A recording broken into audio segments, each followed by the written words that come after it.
अस्सलाम वालेकुम क्लास, कैसे हैं सब। लास्ट टाइम जो है हमने एक्सरसाइज 3.4 ख़त्म की थी। आज हम 3.5 स्टार्ट करेंगे और 3.5 जो है वो फेमिलियर है हमारी जो एक्सरसाइज थी प्रोपोर्शनैलिटी वाली, साइन ऑफ प्रोपोर्शनैलिटी वाली, जिसमें हम साइन ऑफ प्रोपोर्शनैलिटी लेकर आते हैं और जब वो हटाते हैं तो वहाँ पे एक कांस्टेंट आता है और फिर हम वैल्यूज़ पुट करके के की वैल्यू निकालते हैं और जो उनकी रिक्वायरमेंट है वो निकालते हैं। तो ये जो है वैसे ही है, लेकिन ये एक नया टॉपिक है और इस टॉपिक का नाम है जॉइंट वेरिएशन।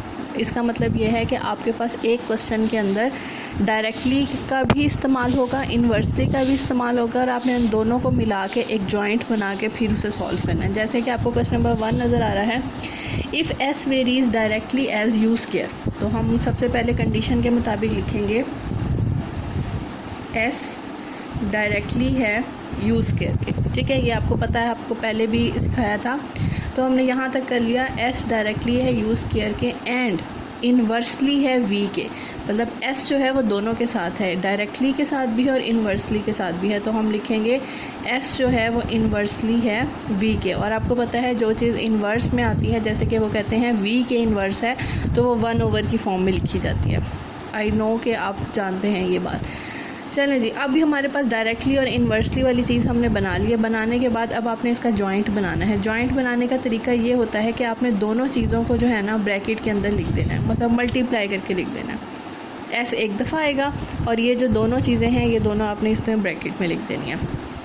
आपको पता है जब साइन ऑफ प्रोपोर्शनैलिटी हम हटाते हैं तो वहाँ पे हमारे पास क्या आता है, एक कांस्टेंट आता है और वो के कांस्टेंट है। तो हम साइन ऑफ प्रोपोर्शनैलिटी हटा के हमने के की वैल्यू निकाल ली।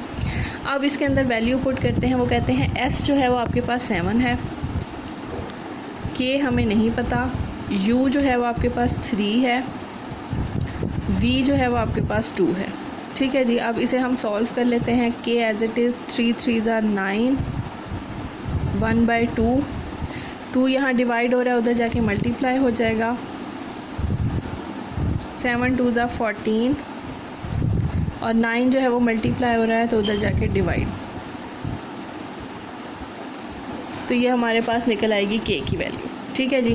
के की वैल्यू निकालने के बाद अब वो कहते हैं find the value of S. तो क्वेश्चन आपका वही रहेगा, ये जो हमारा क्वेश्चन है, लेकिन अब आपने एस की वैल्यू निकालनी है। के आपके पास ऑलरेडी आ चुका है, यू और वी की रिप्लेस कर देंगे। तो चलें जी, क्वेश्चन को हम दोबारा लिखते हैं।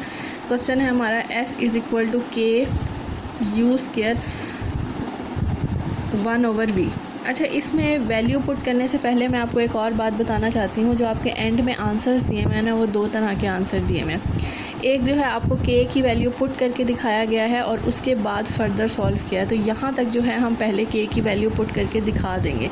जैसे कि ये हमारे पास बन जाएगा 14/9 यू स्क्वायर ओवर वी। ऐसे ही होता है ना, ऊपर वाली वैल्यूज़ ऊपर ही रहती हैं और नीचे वाली वैल्यू नीचे ही रहती हैं। तो आप अगर पीछे से आंसर चेक करें तो आपका यही आंसर होगा। देखें ज़रा आंसर अपना बुक में, देखा आपने आंसर यही था ना। चलें जी, अब जो है दोबारा सॉल्व करते हैं।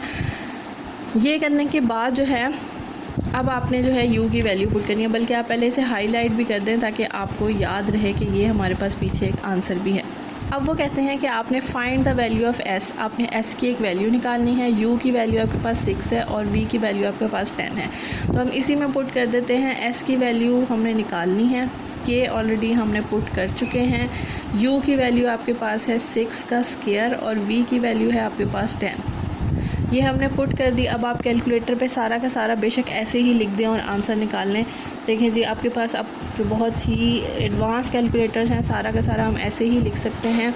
14 6 का square divided by 9 multiply with 10। अगर आप वैसे करना चाहें तो आप कटिंग भी कर सकते हैं, मल्टीप्लिकेशन करके आंसर भी निकाल सकते हैं। तो ये आपका फाइनल एस का आंसर आ जाएगा।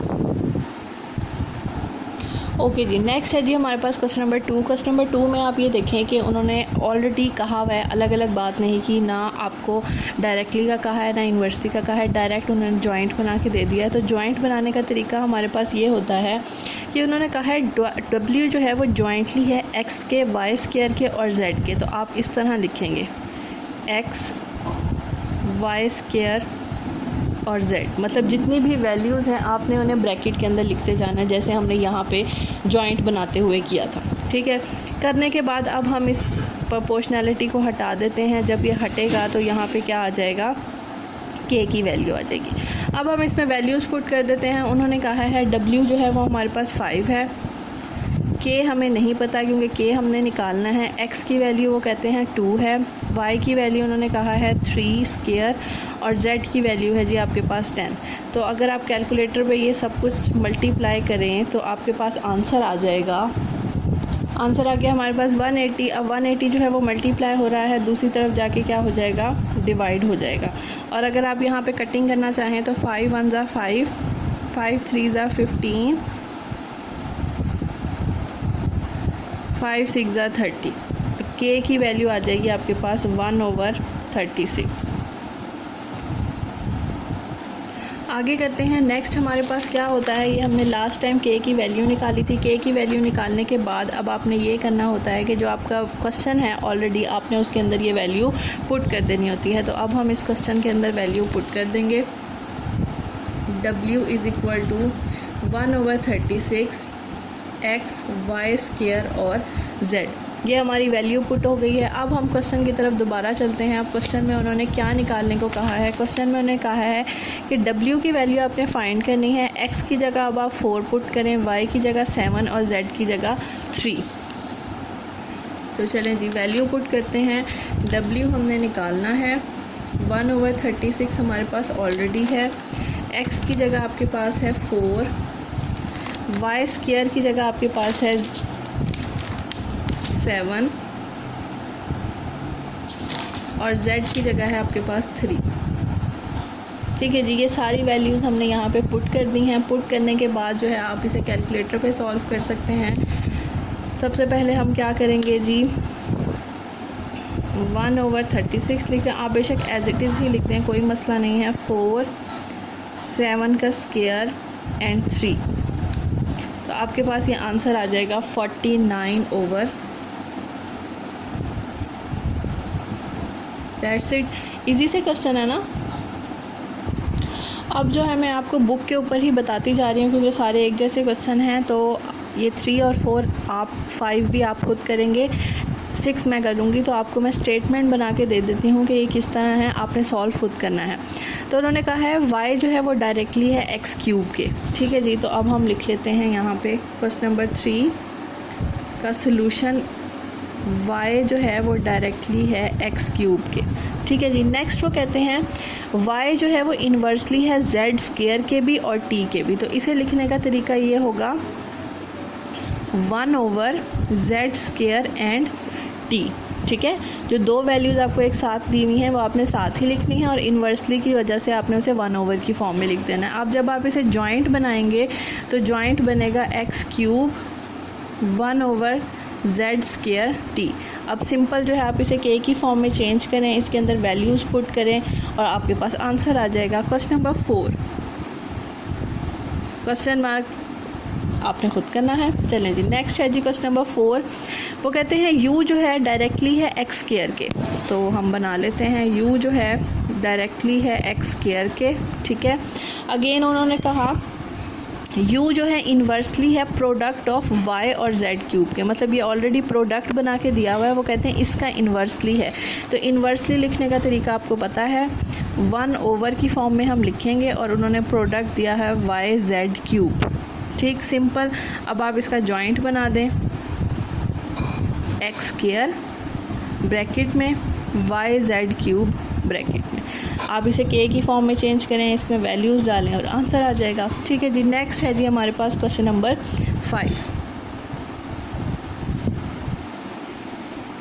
नेक्स्ट क्वेश्चन नंबर 5 है आपके पास।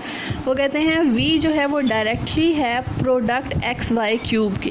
तो मतलब कि डायरेक्टली का उन्होंने दिया हुआ है, तो v डायरेक्टली है xy³ के। ठीक है जी, नेक्स्ट उन्होंने कहा है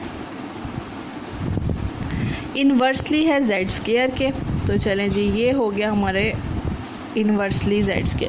ठीक है जी, एक दफ़ा हमने डायरेक्ट लिख दिया, एक दफ़ा जो है हमने इन्वर्स लिख दिया और उसके बाद हमने इसका जॉइंट बना दिया, xy³ एक ब्रैकेट के अंदर और 1/z² दूसरी ब्रैकेट के अंदर। ये तीनों क्वेश्चन आपने ख़ुद करने हैं। 6 भी है तो वैसे ही, लेकिन फिर भी मैं आपकी प्रैक्टिस के लिए ख़ुद कर देती हूँ। चलिए जी, ये आपका 6 पार्ट है। अब सोल्यूशन स्टार्ट करते हैं इसका। उन्होंने कहा है W जो है वो इन्वर्सली है as the cube of U के। तो W साइन ऑफ प्रोपोर्शनलिटी, ये इन्वर्सली की वजह से 1 आ गया, और क्यूब ऑफ U का मतलब है U का क्यूब। सिंपल। अब आप इसे K की फॉर्म में चेंज कर दें, इसमें कोई जॉइंट नहीं था तो इसलिए ये सिंपल होगा। K as it is 1/U cube bracket के अंदर। अब उन्होंने कहा है W की जगह आपके पास 5 है when U is equal to 3, और U की वैल्यू आपके पास 3 है। 5 इज़ इक्वल टू K, 3 का क्यूब लेंगे आप 27 आ जाएगा। 27 यहाँ डिवाइड हो रहा है, उधर जाके मल्टीप्लाई हो जाएगा, और K 1 जार K, और K की वैल्यू आ जाएगी आपके पास 135। अगेन क्वेश्चन को हम स्टार्ट करेंगे। W is equal to K 1/U cube. K की जगह हमने 135 पुट कर देना है, 1/U cube as it is. अब हम उन्होंने कहा है कि W आपने फाइंड करना है, कोई वैल्यू आपके पास नहीं है, 135 एज इट इज़, और U की जगह उन्होंने दिया हुआ है 6 का क्यूब। तो आप एज इट इज़ भी कैलकुलेटर के ऊपर लिख सकते हैं, तो हम एज इट इज़ लिख लेते हैं 135 ब्रैकेट 1 डिवाइडेड बाय 6 क्यूब। ये हमने कैलकुलेटर पे एज इट इज़ लिख दिया, और आंसर आपके पास आ गया 5/8।